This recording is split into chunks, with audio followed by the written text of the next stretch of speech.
नवंबर 1994।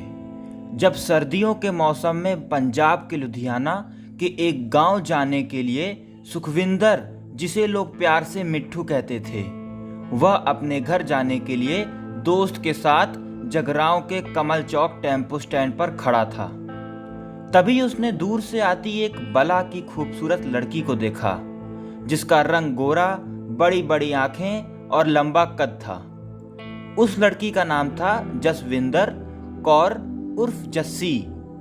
दोनों की उम्र तकरीबन 16 से 20 साल के आसपास की होगी। जस्सी कनाडा से अपनी ननिहाल आई थी। उसके साथ उसकी माँ मलकीत और मामी थी।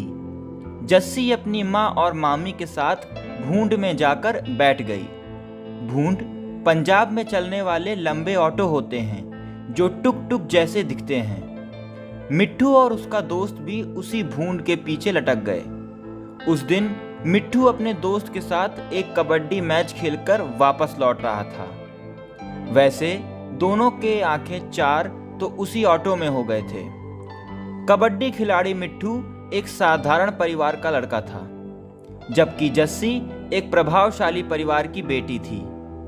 जस्सी को देखने के बाद मिट्ठू रह नहीं सका और अगले दिन जब जस्सी की फैमिली शॉपिंग करने गई, वहां एक बार फिर से जस्सी से मिट्ठू की मुलाकात हुई, जहां दोनों एक दूसरे को देख मुस्कुराए लेकिन कुछ बोल नहीं पाए। यहीं से शुरू होती है उनके प्रेम की कहानी। वैसे कई इंटरव्यू रिपोर्ट में मिट्ठू ने अपने लव स्टोरी की कहानी सुनाते हुए ये बताया है कि जस्सी के ननिहाल वाले घर की आलीशान कोठी का पिछला दरवाजा उसके 2 कमरों के कच्चे मकान की तरफ खुलता था। तब कनाडा में पत्नी बड़ी आजाद ख्यालों वाली जस्सी पंजाब के कायदों से अनजान खुद स्कूटर चलाकर गांवों में घूमा करती थी।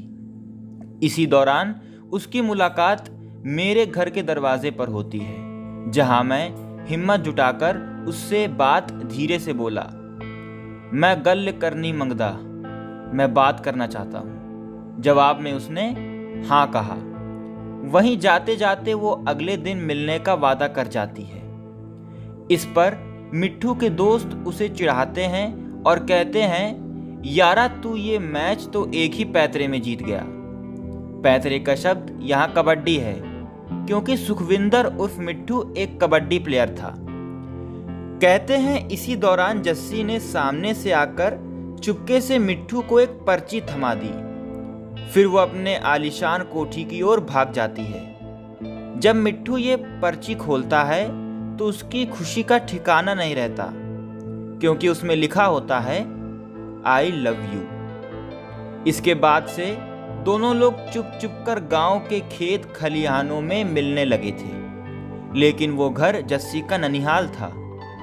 अब जैसे जैसे जस्सी को वापस कनाडा जाने का दिन करीब आ रहा था, मिट्ठू उदास होता जा रहा था। इस दौरान जस्सी ने अपना पासपोर्ट फाड़ दिया, लेकिन जस्सी के मामा की पहचान बड़े लोगों तक थी, इसलिए उसका पासपोर्ट हफ्ते 15 दिन में बनकर आ गया और फिर जस्सी को बेमन से मां के साथ कनाडा वापस लौटना पड़ा। जस्सी पढ़ने में होशियार थी। उसका सपना था कनाडा में वकील बनने का, लेकिन उसकी इच्छा थी कि वो मिट्ठू से शादी करके कनाडा या भारत में ही कहीं अलग घर लेकर जिंदगी बिताए। यहाँ पर आपको बताता चलूं कि जो मिट्ठू था उसकी अंग्रेजी बहुत ही खराब थी, जबकि दूसरी तरफ जस्सी की पंजाबी उतनी अच्छी थी जितना कि मिट्ठू की अंग्रेजी। जब जस्सी कनाडा जाने लगी तो गांव के एक ही पीसीओ का नंबर लेकर गई, जहां दोनों के कॉल करने का दिन और समय फिक्स था। दोनों के बीच फोन और चिट्ठियों का लंबा सिलसिला भी चला। जस्सी अंग्रेजी में लिखती थी, मिट्ठू को अंग्रेजी कम आती थी, इसीलिए वह अपने दोस्तों से चिट्ठियां पढ़वाता था। चिट्ठियों और टेलीफोन के जरिए दोनों का प्यार परवान चढ़ता गया।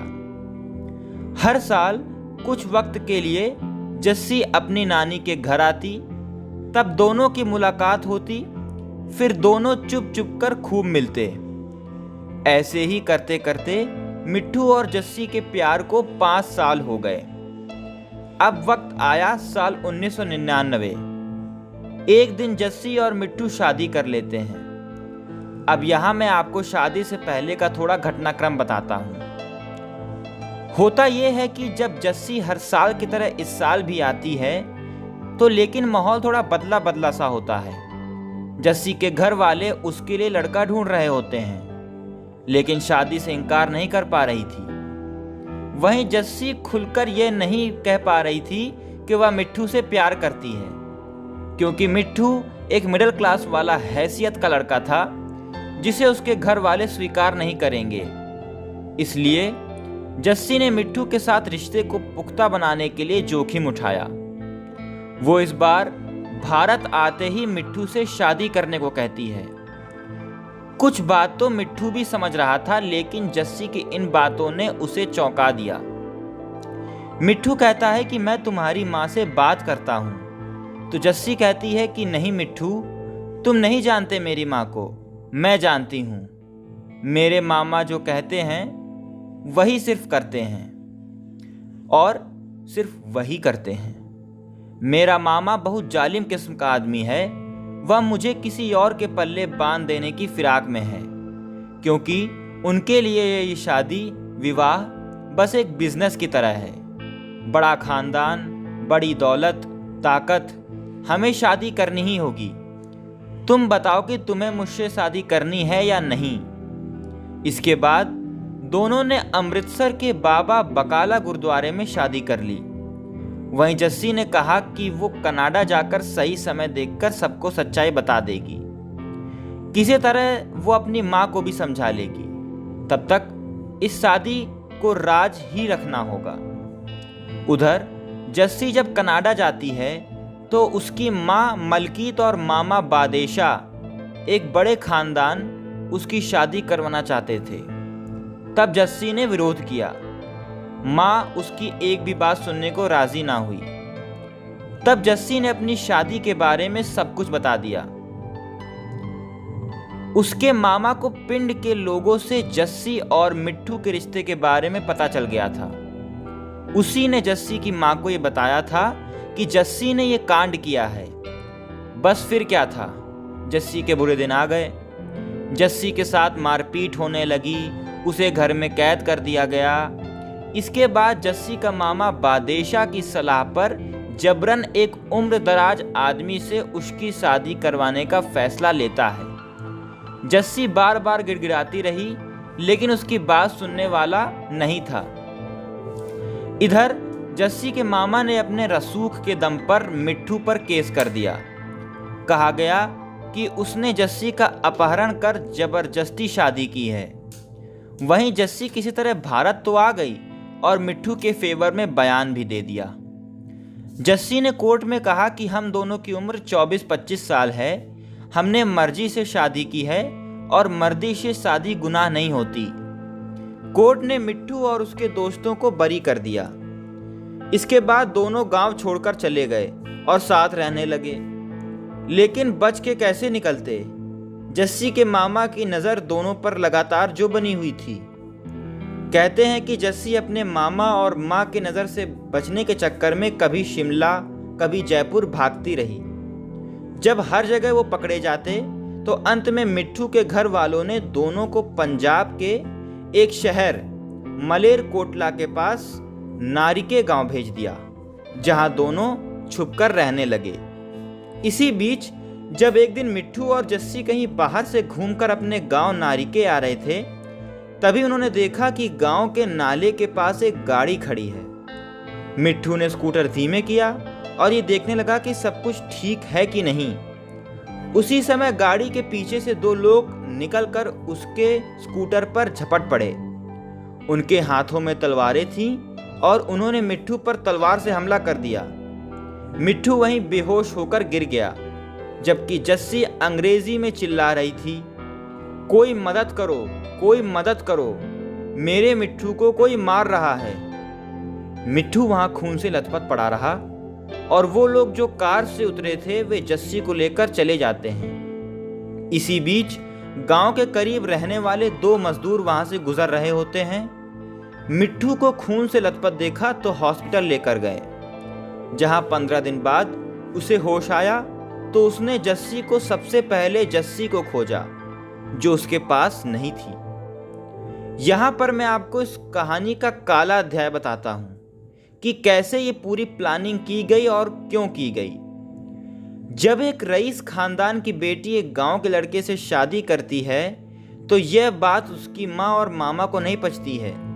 माँ मलकीत कौर और मामा ने ठान लिया था कि इस लड़के मिट्ठू को रास्ते से हटा देना है और बेटी की शादी कहीं और करवा देनी है। इसलिए मलकीत ने कनाडा में रहकर अपने कॉन्टैक्ट का इस्तेमाल किया, पैसा पानी की तरह बहाया और मिट्ठू की हत्या की साजिश रची। इसके लिए पंजाब पुलिस ने दरोगा जोगिंदर की मदद से सुपारी किलर हायर किए। 7 जून सन 2000 को कनाडा से मलकीत ने किसी तरह जस्सी से फोन पर बात की। एक माँ जो अपनी बेटी से फोन पर बोली, बेटा कोई बात नहीं, अब तेरी खुशी में मेरी खुशी है। तुमने अपने मन से शादी की है, अब हमारी भी लाज रख लो, हमारी भी बात सुन लो। बहुत अरमान थे मेरे तुम्हारी शादी को लेकर। मैं गांव आ रही हूँ, मैं सबको समझाऊंगी। तुम दोनों की शादी धूमधाम से करूंगी, तुम तब आ जाओ। लेकिन इस माँ की बातों में प्यार तो ऊपर से दिखावा था, अंदर तो बदले की आग थी। इसके बाद दोनों को ढूंढा गया और फिर मामले को अंजाम दिया गया। यह सब उसकी माँ की चाल थी, इससे मिट्ठू और जस्सी की लोकेशन का पता लगाया जा सके। जब मामले पर केस हुआ और साल दर साल केस चले, दोषियों ने कबूला कि सुपारी किलर की मदद से मिट्ठू को मारने के बाद जस्सी की मां को फोन किया गया था कि प्लान सफल रहा। लेकिन जस्सी अपने पति के मरने से टूट चुकी थी।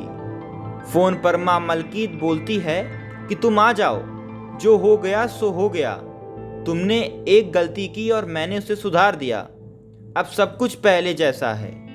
जस्सी शोक में थी और जोर से चीखकर अपनी मां से कहती है कि आपने धोखा दिया है। मैं पुलिस, मीडिया, सबको तुम्हारी सच्चाई बताऊंगी, सबको सच बताऊंगी कि कैसे तुमने हमें, हमारे मिट्ठू को मारा है। इसके बाद जस्सी की मां और मामा ने हत्यारों से कहा कि इसे भी खामोश कर दो। तब बदमाशों ने जस्सी का भी गला रेत दिया। कबूलनामे के मुताबिक मिट्ठू को मारने के लिए 7 लाख रुपए के लेन देन की बात हुई थी। वहीं जस्सी को मारने के लिए 7 लाख रुपए इन हत्यारों ने अलग से लिए थे। कुल मिलाकर दोनों के मर्डर के लिए 14 लाख रुपए हत्यारों ने जस्सी की मां और उनके मामा से लिए थे। वो कहते हैं ना कि जाखो राके साइयां मार सके ना कोई। कत्ल, जांच और इंसाफ की लंबी लड़ाई के लिए मिट्ठू हमले के बाद भी मरा नहीं। कई दिन तक जिंदगी और मौत से जूझता रहा। उसने ही जस्सी के लाश की शिनाख्त की और सारा भेद खोला। इस मामले में जस्सी की मां मलकीत और मामा समेत 13 लोगों पर आरोप लगाए गए। 3 लोगों को आजीवन कारावास की सजा हुई। 2012 में मामा और मां को कनाडा में गिरफ्तार किया गया और जब जनवरी 2019 को कनाडा में से दोनों को प्रत्यर्पित कर भारत लाया गया और मामला आगे बढ़ा। तो यह थी दोस्तों जस्सी और मिट्ठू की प्रेम की कहानी। सच्चा प्रेम था जो आखिर में जाकर दोषियों को सजा दिलवा पाया। ऐसे ही सच्चा प्रेम होना चाहिए, ना कि आजकल के प्रेम जो कुछ ही दिनों, कुछ ही सेकंडों, कुछ ही चंद दिनों, कुछ ही महीनों, 1-2 सालों में टूट जाते हैं और दोनों की ज़िंदगी बर्बाद कर देते हैं। हमारी ये कहानी आपको कैसी लगी कमेंट में ज़रूर बताइएगा। ये कहानी सत्य घटना पर आधारित है, जैसा कि हमने आपको पूरे वीडियो में बताया है। अगर ये आपको क्राइम स्टोरी अच्छी लगी हो तो वीडियो को लाइक करें, ज़्यादा से ज़्यादा शेयर करें और कमेंट करके बताएं कि आपको अगली कौन सी क्राइम वीडियो चाहिए। मिलेंगे आपसे अगली वीडियो में, तब तक के लिए अपना ध्यान रखें। चैनल को सब्सक्राइब करके बेल आइकन दबाना ना भूलें। धन्यवाद।